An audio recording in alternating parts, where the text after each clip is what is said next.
இந்த வீடியோல எத பத்தி பார்க்க போறோம்னா, 3டி எஃபெக்ட் எப்படி ரெடி பண்றது அப்படின்றது தான் பார்க்க போறோம். நம்ம போன வீடியோலயும் ஒரு 3டி எஃபெக்ட் பார்த்தோம். இது ஒரு மாடல். ஃபர்ஸ்ட் நியூ டாக்குமெண்ட் ஒன்னு கிரியேட் பண்ணிக்கிறேன்.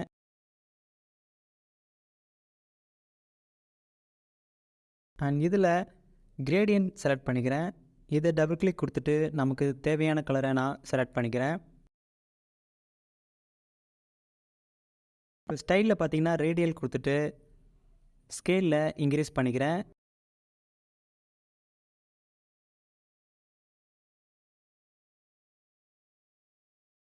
இப்போ நான் டெக்ஸ்ட் டூல் எடுத்துட்டு 3டி டெக்ஸ்ட் அப்படின்னு டைப் பண்ணிக்கிறேன். அண்ட் இதை ஒரு காப்பி எடுத்துட்டு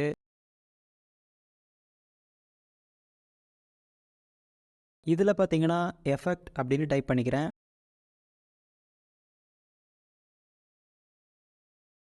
அண்ட் இதுக்கு கலர் பார்த்தீங்கன்னா நான் எல்லோ கலர் செலக்ட் பண்ணிக்கிறேன்.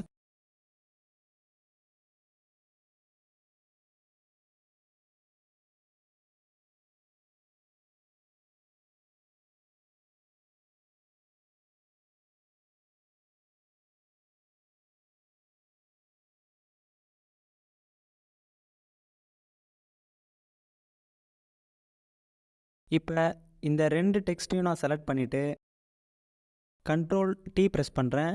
இப்போ ரைட் கிளிக் கொடுத்துட்டு ஸ்கியூ கொடுத்துக்கிறேன். மேலே இந்த மாதிரி பெண்ட் பண்ணிக்கிறேன்.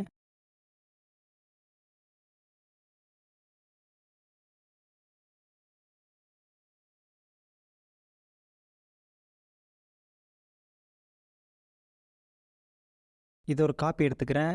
காப்பி எடுத்துகிட்டு இது கீழே கொண்டு வந்துட்டு கண்ட்ரோல் ஜி ப்ரெஸ் பண்ணிக்கிறேன்.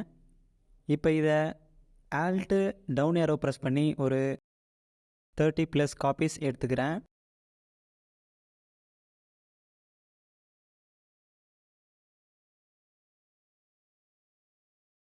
இதில் எஃபெக்ட்ஸில் பிளெண்டிங் ஆப்ஷன் கொடுத்துட்டு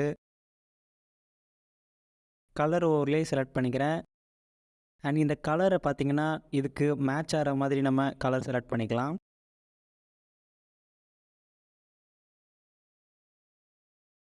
இதுக்கு நம்ம ஷேடோவும் ஆட் பண்ணிக்கலாம். ட்ராப் ஷேடோ செலக்ட் பண்ணிவிட்டு ஒப்பாசிட்டி இன்க்ரீஸ் பண்ணிக்கிறேன். அண்ட் நீங்கள் இந்த செட்டிங்ஸ் எல்லாம் நீங்கள் கொஞ்சம் சேஞ்ச் பண்ணிக்கோங்க.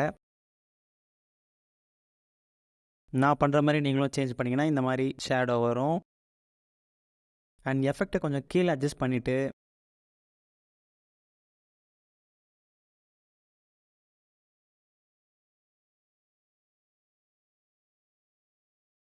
Same process control J press பண்ணிவிட்டு அதை கீழே கொண்டு வந்துட்டு கண்ட்ரோல் ஜி கொடுத்துக்கிறேன். அண்ட் இதை செலக்ட் பண்ணிவிட்டு ஆல்ட் டவுன் ஏரோ ப்ரெஸ் பண்ணிக்கிறேன். இதையும் நம்ம 25+ காப்பீஸ் எடுத்துக்கலாம். உங்களுக்கு எத்தனை காப்பி வேணுமோ அத்தனை காப்பி எடுத்துக்கோங்க. அண்ட் இதுக்கும் நம்ம எஃபெக்ட்ஸில் பிளெண்டிங் ஆப்ஷன் செலக்ட் பண்ணிவிட்டு கலர் ஓவர்லே செலக்ட் பண்ணிக்கலாம். அண்ட் இதுக்கு கலர் பார்த்தீங்கன்னா எல்லோவுக்கு மேட்ச் ஆகிற கலரை நம்ம இங்கே செலக்ட் பண்ணிக்கலாம். அப்போ தான் இது ஒரு 3டி எஃபெக்டில் நல்லா தெரியும்.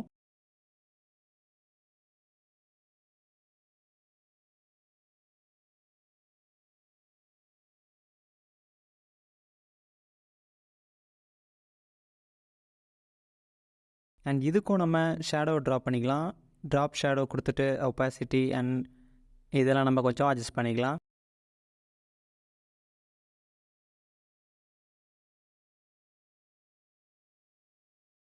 இப்போ பார்த்தீங்கன்னா நம்ம ரெண்டு டெக்ஸ்ட்டையும் 3டி டெக்ஸ்ட்டாக மாற்றிட்டோம். இப்போ இந்த ரெக்டாங்கிள் டூல் எடுத்துகிட்டு ஒரு ரெக்டாங்கிள் ட்ரா பண்ணிக்கலாம்.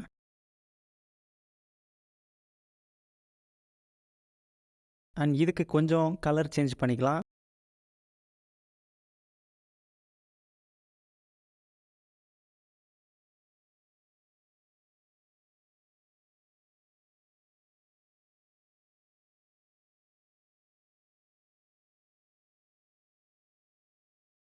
அண்ட் இதுக்கு கண்ட்ரோல் டி ப்ரெஸ் பண்ணிவிட்டு ஸ்கியூ கொடுத்துட்டு டெக்ஸ்ட்டுக்கு பண்ண மாதிரியே இதுக்கும் நம்ம பெண்ட் பண்ணிக்கலாம். பெண்ட் பண்ணிவிட்டு இந்த டெக்ஸ்ட்டுக்கு பேக்கில் நம்ம ஃபிட் பண்ணிக்கலாம். அண்ட் இதுக்கும் நம்ம சேம் ப்ராசஸ்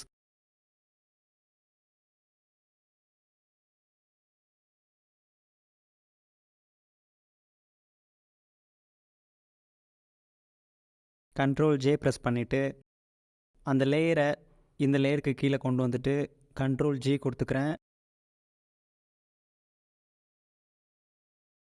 அண்ட் இப்போது Alt down arrow key press பண்ணிக்கிறேன். அண்ட் இதுவும் நமக்கு 3D எஃபெக்டில் இருந்தால் தான் இது இன்னும் நல்லா இருக்கும். ஸோ இப்போ குரூப்புக்கு நம்ம எஃபெக்ட்ஸில் பிளெண்டிங் ஆப்ஷன் கொடுத்துட்டு இதுக்கும் நம்ம கலர் ஓவர்லே செலக்ட் பண்ணிக்கலாம். செலக்ட் பண்ணிவிட்டு இதுக்கு மேட்ச் ஆகிற கலரையும் நம்ம இங்கே செலக்ட் பண்ணிக்கலாம்.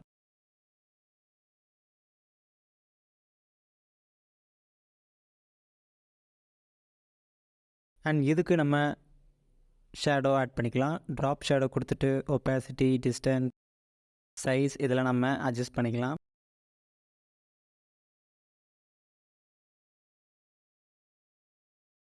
அண்ட் இப்போ ஓகே. இப்போ பார்த்தீங்கன்னா நம்ம 3D எஃபெக்டை ரெடி பண்ணி முடிச்சிட்டோம். ஃபஸ்ட்டு லேயர்லேருந்து லாஸ்ட் லேயர் வரைக்கும் செலக்ட் பண்ணிவிட்டு இதை தேவையான இடத்துல மூவ் பண்ணி வச்சுக்கலாம். அவ்வளோதான். இந்த வீடியோக்கு ஒரு லைக் கொடுத்துட்டு மேலும் இது போன்ற வீடியோஸ்க்கு நம்ம சேனலை சப்ஸ்கிரைப் பண்ணிக்கோங்க.